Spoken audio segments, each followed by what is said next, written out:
Welcome to the Beyond Divorce, Embracing Change podcast.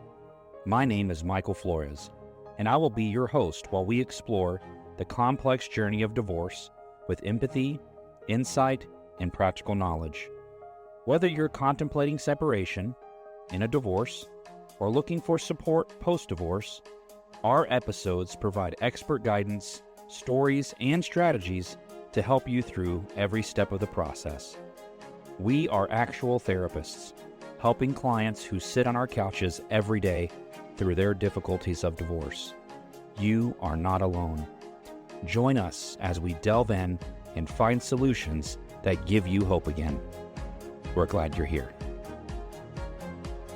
This podcast is not intended to replace legal or personal help. This podcast is for informational purposes only.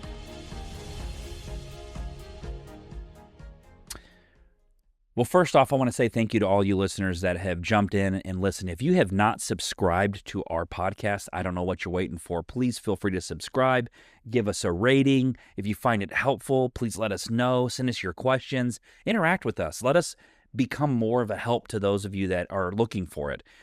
Some people have come in and are receiving services from us directly, which means we get to work with you in real time on the stuff that you're dealing with personally. So however we can help and serve, we want to find a way to do that for you, find a way to be helpful. So we just ask that you all get in here. I'm excited to have you, Dr. Robinson. I'm glad to be here. Thanks for having me. Well, I know you seem to really like the podcast. I love the podcast. Well, this is actually a farewell episode for you, Dr. Robinson. It is a see you later episode. There you go.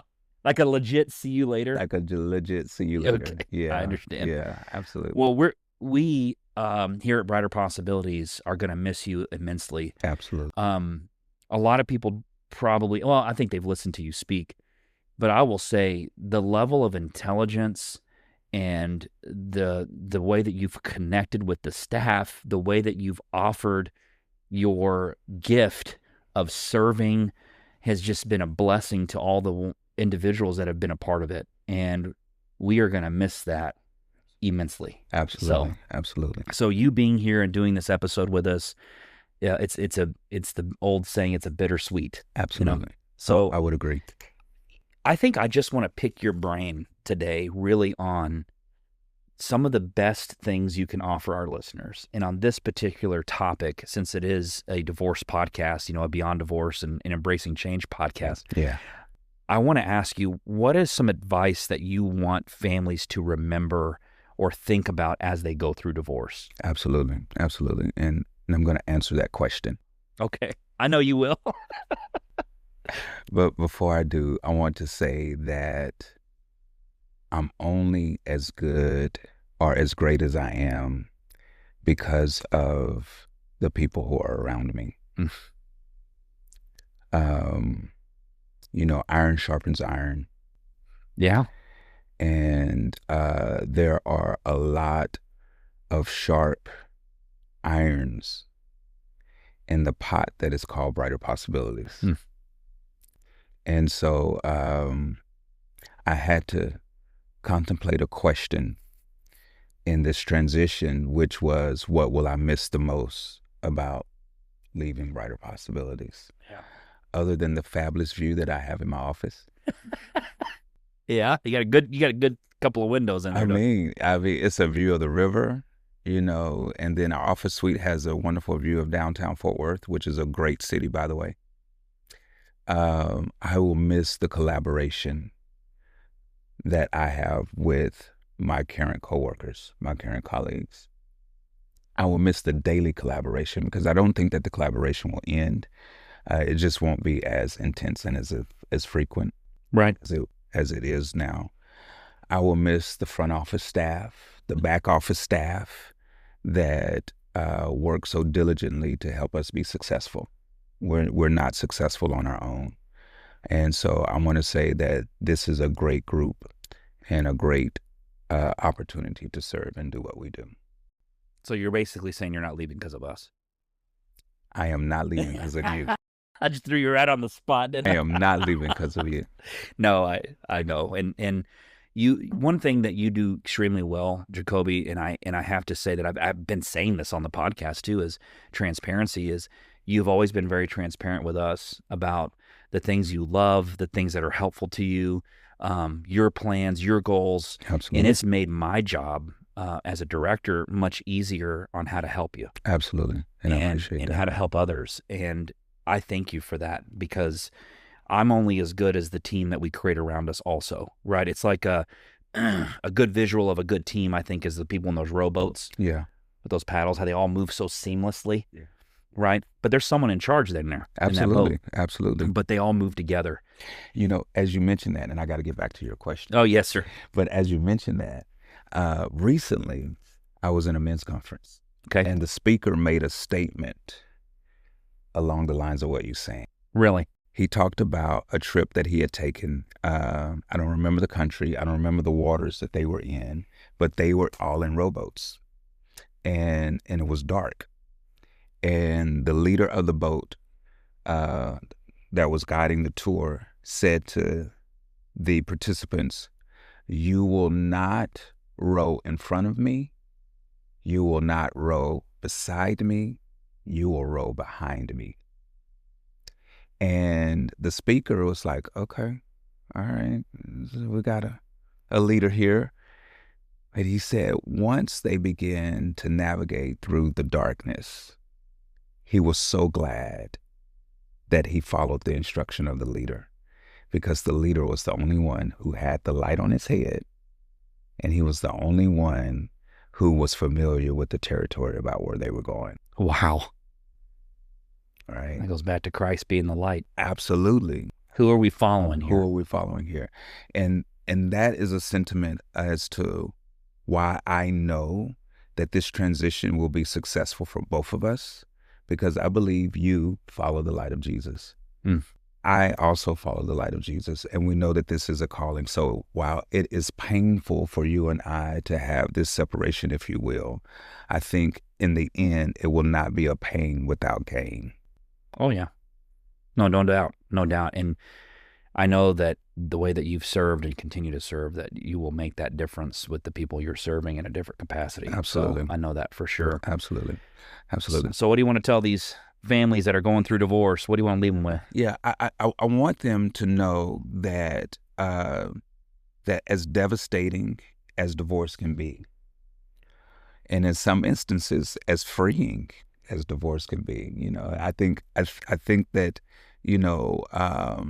me being a person who is an advocate for marriage, and I think I said in the first podcast when we first opened it up, I said I am not pro-divorce. You did say that. I am pro-peace, I'm pro-joy, I'm pro-happiness, right? And so I think in this state, in this culture, in this world that we live in, divorces happen. Other things happen that we prefer not to happen. People get sick. Right.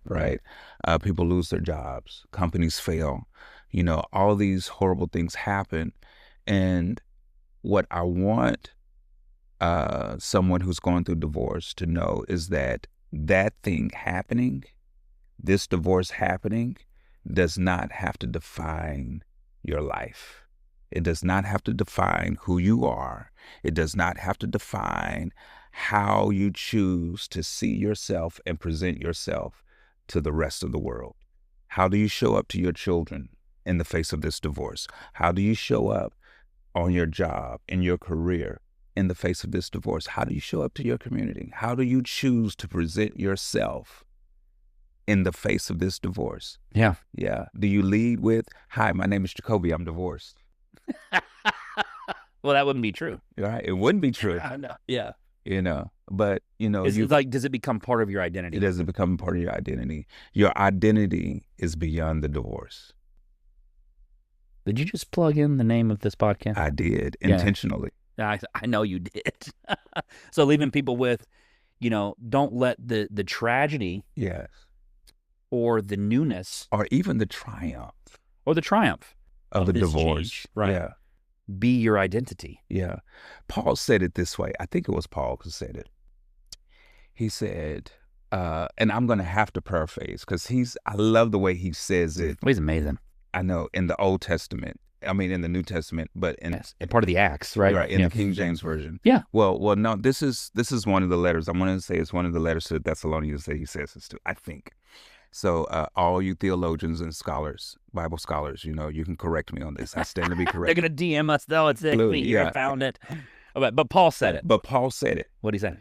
And basically what he said is, I forget those things which are behind. He says, because I have yet to apprehend what's ahead. So I'm going to press towards the mark of the prize of the higher calling, first of all, which is in Christ Jesus. And this is the issue that gets in the way with a lot of people when it comes to divorce. Because in our faith, in our tradition of Christianity, we believe that God does not like divorce. And I get that. I understand that. I think Scripture is clear. Even when Jesus talks about it, he said it was not so.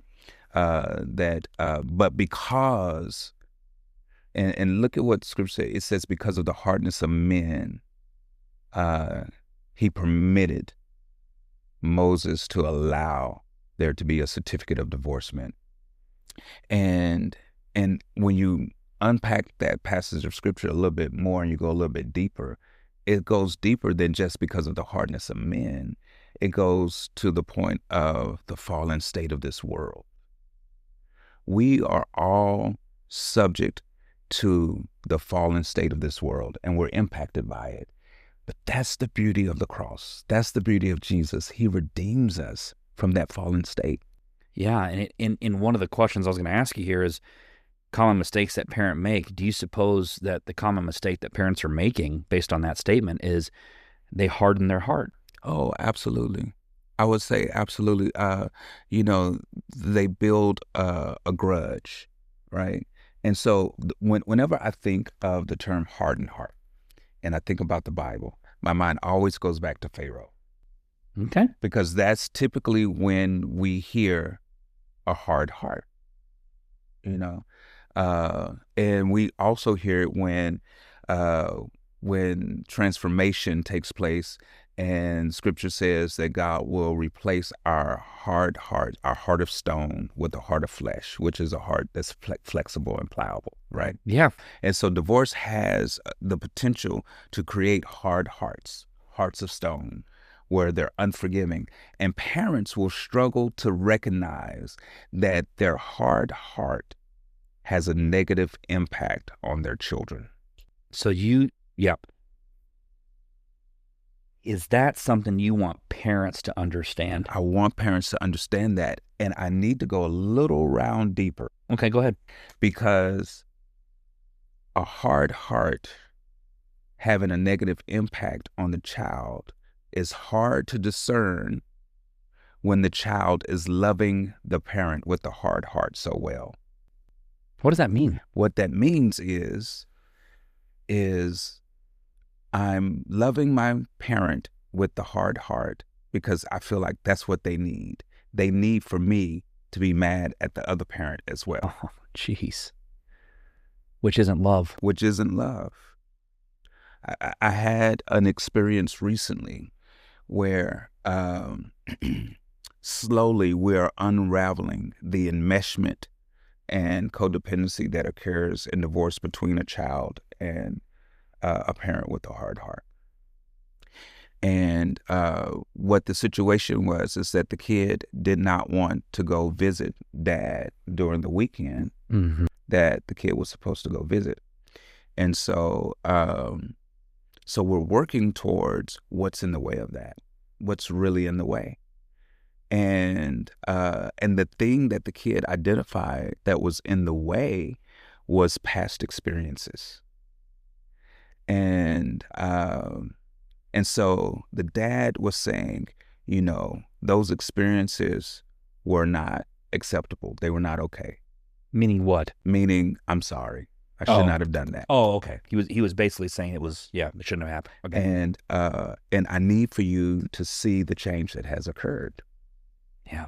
And So see me for who I am, not for what I did. Not for what I did. Mm. And he said, and your sibling, I won't say whether it was a brother or a sister, but your sibling is coming, and your sibling knows the difference. And I would like for you to experience the difference. Now, this is what the kid said. The kid said, well, I have to hold you accountable. And so my therapeutic response was that right there.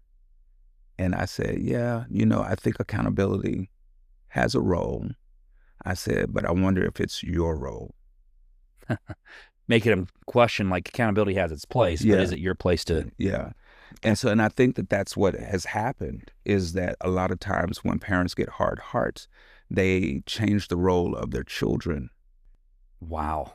That's one of the challenges, isn't it? Yeah, absolutely. And then there's this yearning or craving for justice. Absolutely. And people define... You ever had to define justice before? Oh, absolutely. And I think people's identity or idea of justice is eye for an eye, tooth for a tooth. I know where that came from. Yeah, absolutely. And this is where it challenges. This is why I like the Sermon on the Mount, where Jesus addresses that. Mm-hmm. Because basically what Jesus is saying is that even if you do eye for an eye and tooth for a tooth, it doesn't satisfy. I mean, when you think about people who are victims of crimes, people who have lost loved ones to senseless murders, and let's just say that the perpetrator faces the death penalty and they die, those people will walk away, many of them will walk away and say, yeah, justice was served, but my heart still hurts. Yeah, they do. We've talked to people like that before. Yeah. It's like, my son didn't come back, or my daughter didn't come back, So now it's just 2 dead people in the world. Well, of course, more, but justice really doesn't bring satisfaction. Jacobie, I'll tell a story real quick. I saw, I didn't see it live. I got to watch kind of the recap. And this lady's son was murdered by this guy. And this guy was being, they had his hearing and everything else. And the mom wanted to speak. Sure. The mom of the deceased child. They already, confirmed he was guilty, this guy that killed this other kid. And the mom goes on the stand, and they're just letting her talk. And she said, you may deserve whatever finding they find on what should happen to you. Punishment, you may deserve whatever the punishment is. But that punishment doesn't change what's ultimately happened, and I'll never get my son back. Mm. And so I would rather take the approach of saying to you the way I trained my son, which is, I'd rather embrace you and say, I forgive you. Mm-hmm.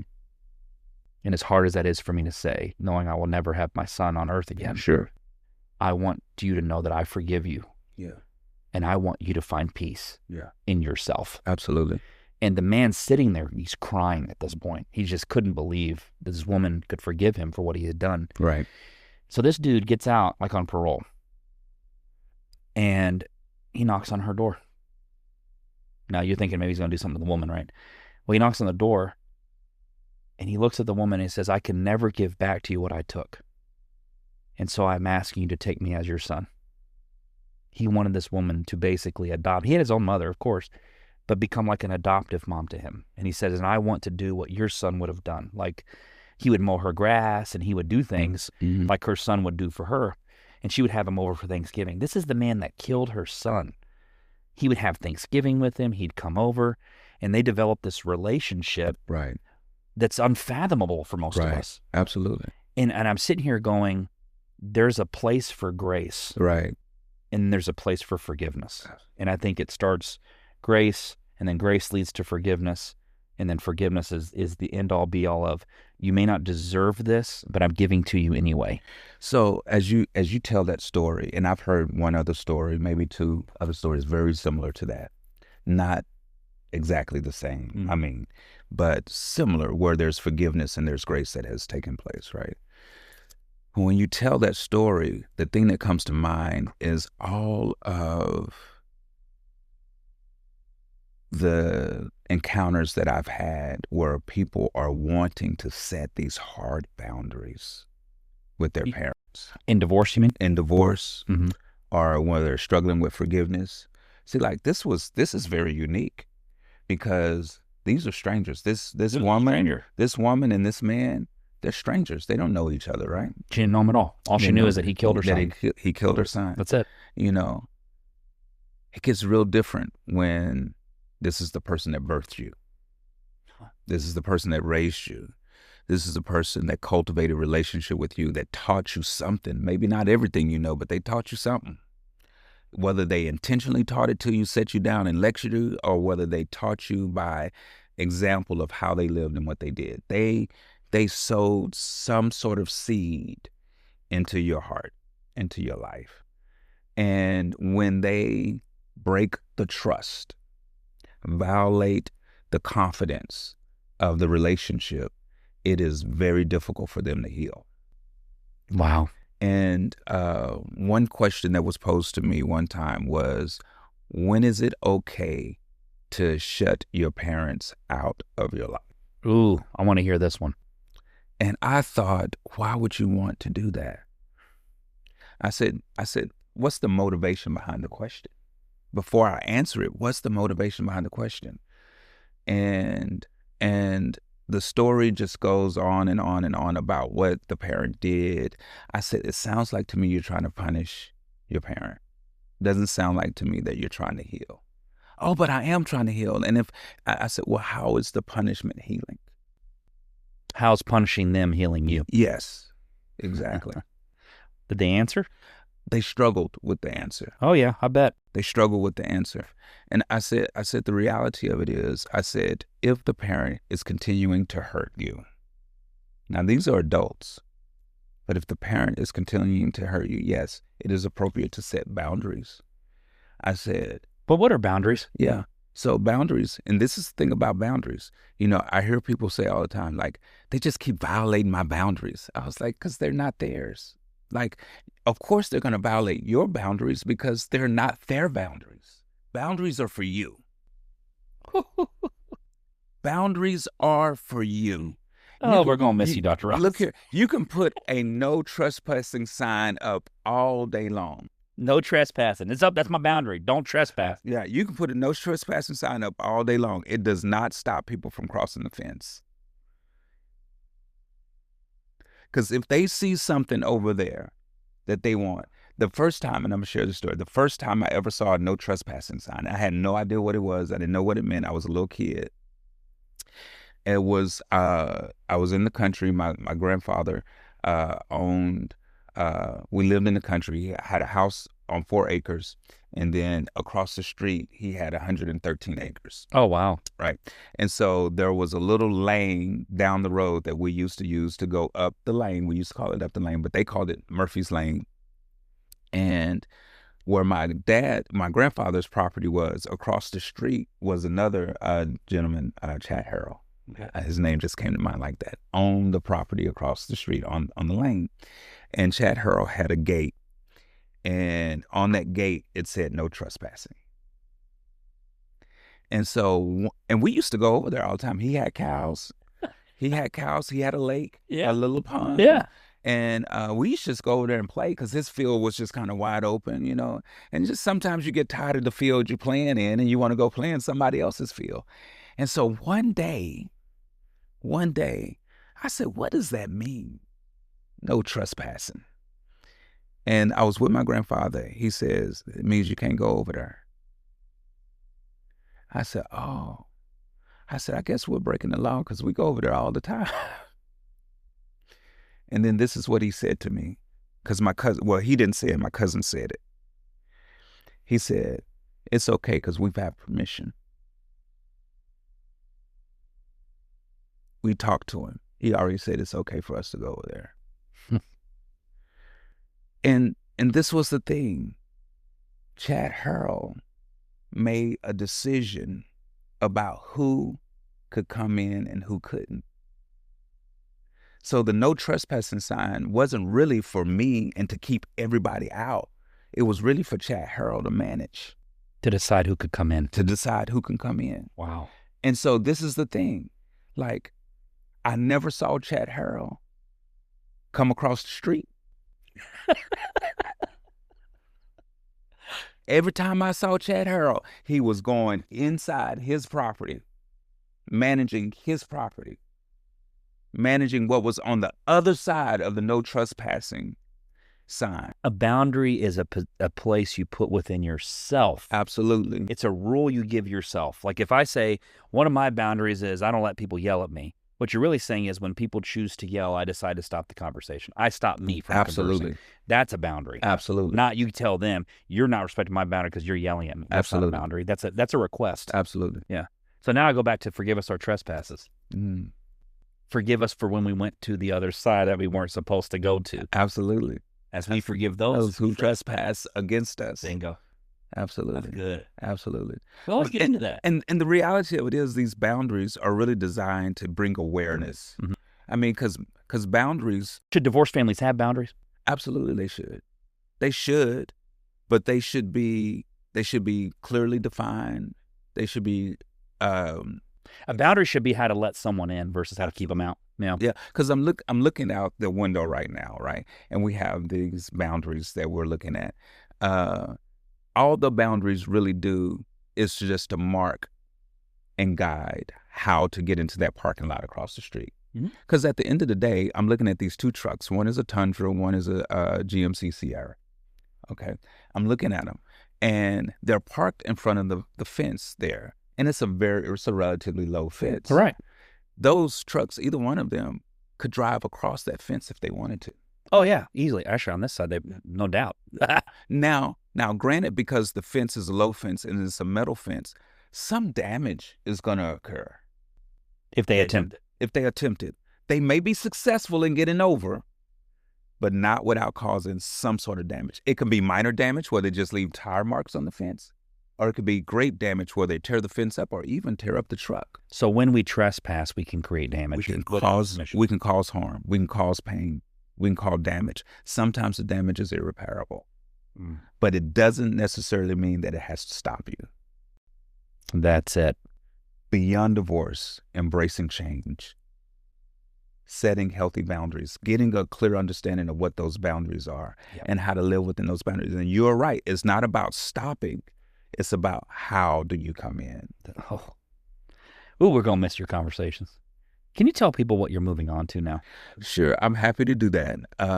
So I am moving on to an agency that is called the Center for Integrated Counseling and Psychology. It's a nonprofit agency that's based in Dallas, Texas, who has been around for actually since the 1960s. And so they're very much focused on bringing counseling from a biblical perspective and partnering with churches. And one of the things that they're doing is that they've recognized that a number of churches who have cultivated counseling centers in their churches have oftentimes struggled with the liability that goes along with running a counseling center. And you are well aware of those liabilities. And so what the center has done, because these churches have a strong desire to see good, healthy counseling take place, they see the need for it. The center has identified and explored partnerships with churches to be able to set up counseling in these churches, where the churches will provide the space, the center will provide the services. Got it. Right. So it's a partnership between the church and the center. Absolutely. Absolutely. And so this is a path of ministry for me. This is really a journey in my mind of getting me back and closer to my clerical calling, along with my counseling calling, and allowing it to blend them. To come together. And so I'm looking forward to it. I'm excited about it. So this is really more of a calling in a direction, more so than it's just a choice and change. Well, we're happy that you have the courage to take the call, because I know that, not to get too much into detail with our conversation, but I know how much Brighter Possibilities has meant to you. You've told me. Absolutely. And to my family. Thank you. Yeah, we love your family, but it's one of those things where it's like, as we said, a bittersweet of you moving. You're not a replaceable piece I mean, there are tons of people that I know that are out there, great counselors, can do phenomenal work. Our intent, somebody asked me, he goes, are you planning on replacing Jacobie? And I always correct him and say, I can't replace Jacobie. I said, I can find a therapist. And they go, okay, that's what I meant. I'm sorry. That's what I meant. Because they don't realize how they said it. You know? Yeah. And I remind them, like, this isn't about replacing a person. Yeah. Right. This is about continuing to find someone who wants to serve and provide to families that we want to help. And we're so excited for you, Dr. Robinson. And I appreciate you trusting me with that, with those conversations, with this transition, with everything. And it means a lot. I would like to ask you to, what do you want to leave our listeners with and say, hey, those people listening in, just remember this. As you're navigating divorce, as you're navigating co-parenting, as you're just trying to be a phenomenal parent to your kid, all these parents tell me they want to just love their kids. What would you love for them to say, hey, just remember this. As you're going through all that, I can't tell you what will change and how things will go. Sure. But as you're doing it, as you're navigating the process of this new normal, remember this. All right. What would you? I would say there are two things. Okay. There are two things that I'd like for you to remember. They're not the only two, but the two that I'm going to share today.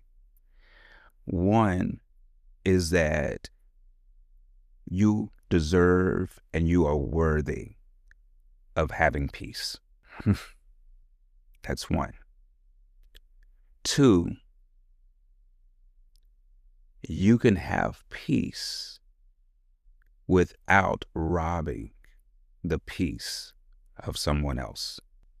Wow. Cultivate your own peace.